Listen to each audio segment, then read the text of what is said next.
There is a certain gravity to a homecoming. For Patrick Callahan, returning to Ireland at 80 was more than a journey across an ocean. It was a pilgrimage through memory and time. Decades in America had changed him, but the boy from Ballyvaughan remained. Now, seeking peace in the soft Irish rain and the silence of the Burren Hills, he hoped to find comfort at last, and to understand what home truly means.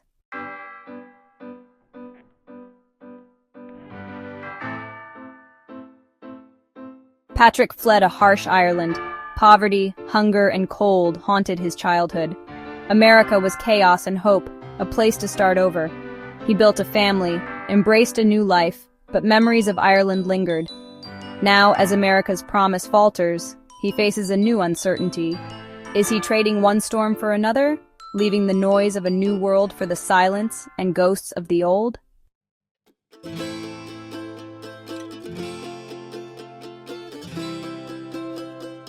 The rain that greeted Patrick's arrival on Irish soil felt like a baptism. It was a familiar sound from his childhood, once a symbol of sorrow, now a cleansing welcome. He returned not to reclaim the past, but to seek inner silence in a world full of noise. He hoped to find echoes of kindness, memories of shared struggle, and small acts of grace. As the soft Irish mist settled on his face, Patrick knew he had to walk the streets of his past to find peace.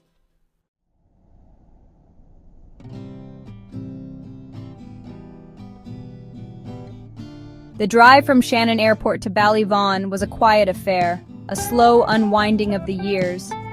Patrick sat in the passenger seat, the world outside a blur of impossible green. With every passing kilometer, the modern world receded, giving way to ancient stone walls and winding lanes. As the car rounded a final bend, the village appeared, nestled by the Burren, unchanged by time. The air was thick with the scent of sea and turf. He was home.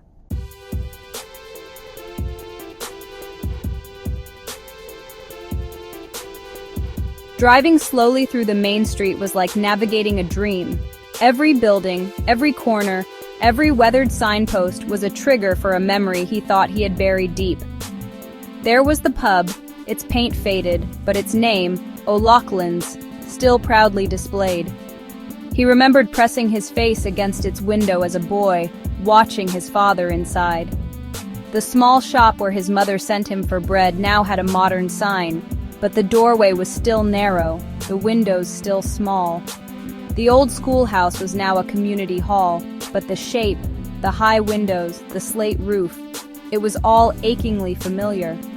The village was a living museum of his past, the present layered thickly over memory.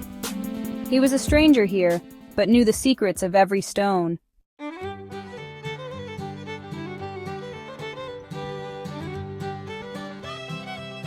Patrick stepped out near the small Irish pier, feeling the ground beneath his feet. The drizzle hung in the air as he walked, his American shoes awkward on the old pavement. An old woman nodded. A soft day. "Aye," he replied, the words strange and familiar. Children's laughter echoed by the church. Faces emerged from doorways, recognition dawning. "You have the look of the Callahans." Patrick smiled. He was home.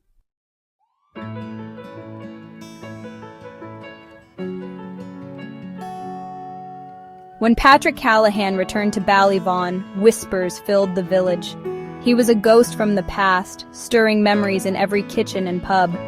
He visited Mrs. Daly, the baker's wife, whose quiet kindness had once been a lifeline. Taking her hand, he whispered, "I never forgot the bread." Her eyes shone with recognition, a simple act remembered for a lifetime.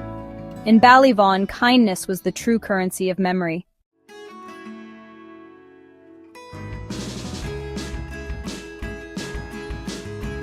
Patrick found Jimmy O'Brien at the docks, hands mending nets, face weathered by sea and sun. Jimmy turned, shock melting into a wide grin. They embraced, laughter echoing across the water.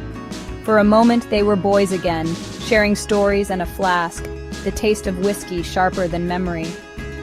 Hunger had forged their bond, one that time and distance could never break.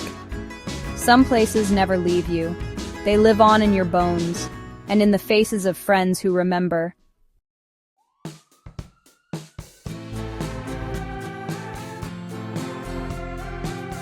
The days that followed were a whirlwind of memory and emotion. Patrick walked the village streets, no longer a stranger, but a returning landmark.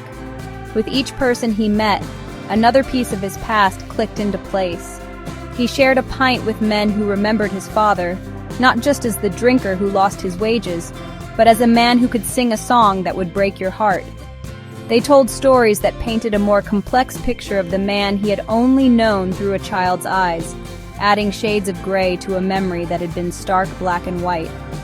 It wasn't forgiveness, not yet, but it was a sliver of understanding. He found that the ghosts of Ballyvaughan were not all sorrowful. There was laughter here too, echoes of it in the stories his old friends told. They reminded him of the mischief they made, of the pranks they played on the stern schoolmaster, of the summer day they managed to borrow a small boat and row out to the Big Island, feeling like kings of the world for a single afternoon. These memories had been buried under the weight of his escape, overshadowed by the trauma. Now, unearthed and shared, they brought tears to his eyes, but they were tears of laughter as much as sorrow, a release of joy he didn't know he still possessed. He wept with these old friends. They cried for the ones who were gone, for the parents and siblings and friends who lay in the small, windswept cemetery overlooking the bay. They cried for the hardness of the lives they had lived, for the opportunities lost, and for the simple, brutal fact of their own aging. But their tears were not of despair. They were a cleansing, a shared acknowledgement of a collective journey. In this community of survivors, grief was not a private burden, but a shared load, made lighter by the telling. It was a language everyone understood, a ritual that bound them closer together. Through these encounters, Patrick began to see the village not as the cage he had fled, but as a cradle that had, in its own harsh way, shaped him. The hunger had made him resourceful. The cold had made him appreciate warmth. The shared struggle had taught him the value of a helping hand and a loyal friend. The ghosts he had returned to face were not just phantoms of his own pain. They were the collective spirit of a people who knew how to endure, how to find light in the darkness, and how to welcome a long-lost son home with open arms and a story to share.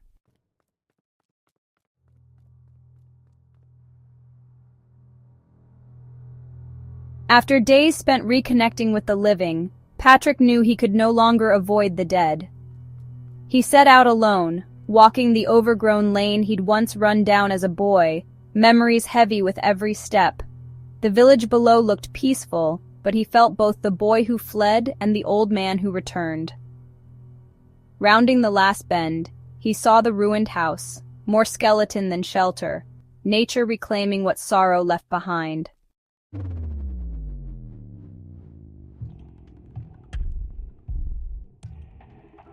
He stood before the ruin, cataloging the decay, a forensic examination of his own past. The stone walls, streaked with green and black, gaped open to the sky where windows once were.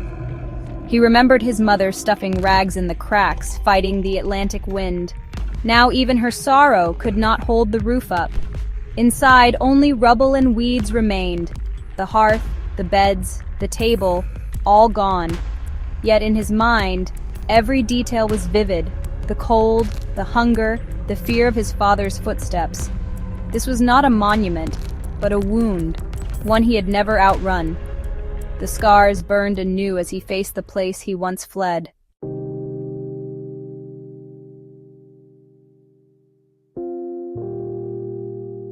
Patrick could not step inside. The threshold was a line he dared not cross. He pressed his hand to the cold, mossy stone. Solid, unforgiving, like a tombstone. Memories surged. Hunger, his father's anger, his mother's despair, his siblings' cries. He had carried their suffering, and his escape felt like betrayal.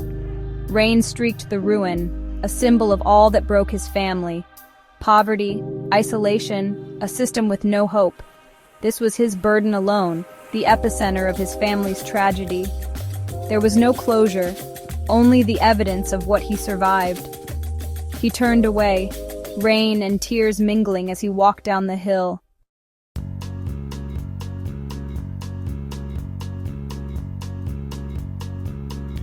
Leaving the ruin, Patrick felt hollow, the chill inside him deeper than the rain. He wandered the lanes, lost in memory, until a burst of color caught his eye, a garden blooming where a ruin once stood.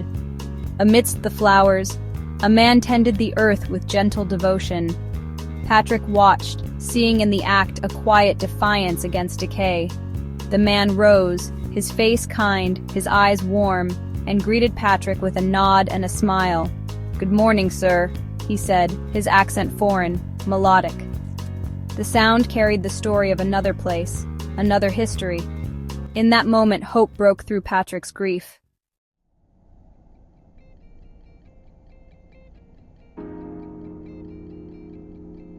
The man's greeting pulled Patrick back to the present.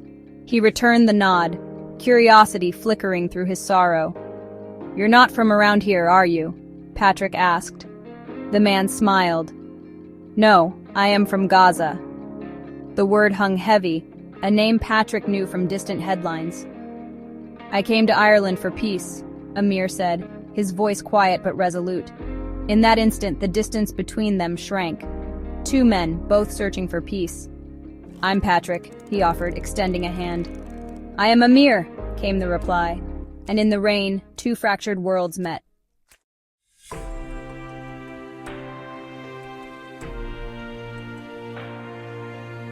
Amir's kitchen was warm, fragrant with mint tea, a sanctuary from the cold ruin. They sat in silence, comforted by the simple act of sharing tea. Amir spoke first, not of politics, but of home. Gaza's sky, figs, his children's laughter. He described life under siege, the impossible choices, the pain of leaving everything behind. Ireland had offered asylum, a fragile hope. Patrick listened, not with pity, but as a witness. Their stories were different, bombs and blockades, hunger and whiskey, but the truth was the same. Both had known homes that became prisons, lives stolen by forces beyond their control.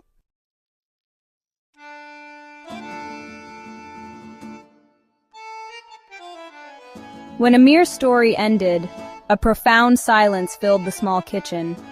It was not empty, but dense with meaning, shared pain, empathy, and understanding. Patrick saw his sorrow reflected in Amir's eyes, not as pity, but as a deep recognition. They sat together, two survivors from different storms, their differences bridged by the simple act of listening. In that silence, they found a truth. Suffering knows no borders, and in recognizing another's pain, healing quietly begins.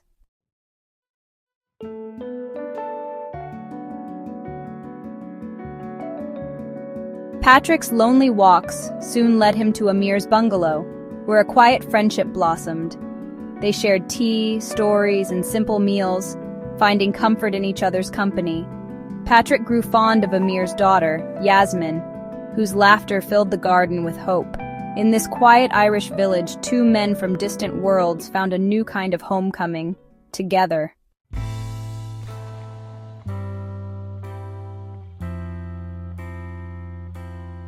Amir turned to Patrick, a thoughtful expression on his face. Patrick gazed over the misty Irish hills, rain falling softly around them. He nodded, understanding passing between them. "This land," he said, "doesn't ask who you were, only who you're becoming." Patrick smiled, the weight of his past lifting. In Amir's friendship, he found a new kind of family. The rain still fell on Ballyvaughan, but now, to Patrick, it sounded like a gentle promise of healing and hope.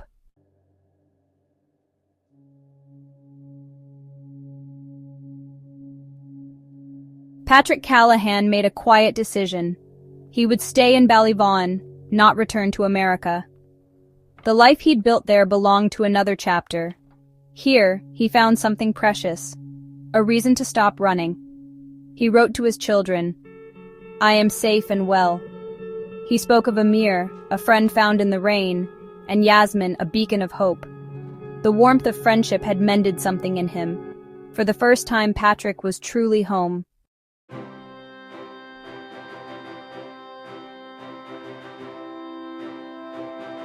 Patrick did not buy a house.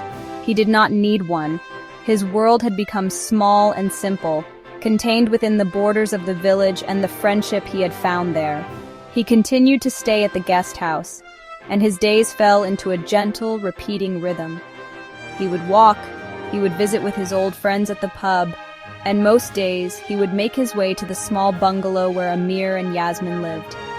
He became a fixture in their lives, a quiet, grandfatherly presence. He would help Amir in the garden, his old hands learning the new and delicate work of tending to flowers.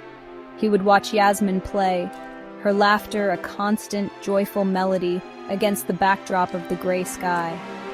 He had spent a lifetime chasing the sun, believing it was the only antidote to the damp chill of his childhood. He had run to California, to a land of perpetual brightness, only to find that the sun could not warm the cold he carried inside him. Now he found that he no longer minded the rain. It fell almost every day in Ballyvaughan, a soft, persistent drizzle that washed the world clean and turned the landscape into 1,000 shades of living green. He would sit with Amir on his small porch, sheltered from the downpour, and they would watch it fall, a shared silence between them that was more comforting than any conversation. In the shared ache between two men from two shattered worlds, Patrick had found the warmth that had eluded him his entire life. It was not the heat of the sun, but the warmth of human connection, of being seen and understood in his entirety, both the boy who suffered and the man who survived. The world hadn't healed. America was still shouting, and Gaza was still weeping. The great grinding machinery of human conflict and cruelty had not stopped. But here, in this small pocket of the world, two men had found a quiet harbor. They had found that the only true shelter from the storm is each other. The rain still falls in Ballyvaughan. It drums a gentle rhythm on the slate roofs and the green leaves of Amir's garden. It trickles down the ancient stones of the ruined cottage on Knock Lane, washing away the dust of painful memories. For Patrick Callahan, it is no longer the sound of sorrow. It is not the sound of cold or hunger or loneliness. It is the sound of homecoming. It is the music of healing. And this time it doesn't feel cold at all. It feels like grace.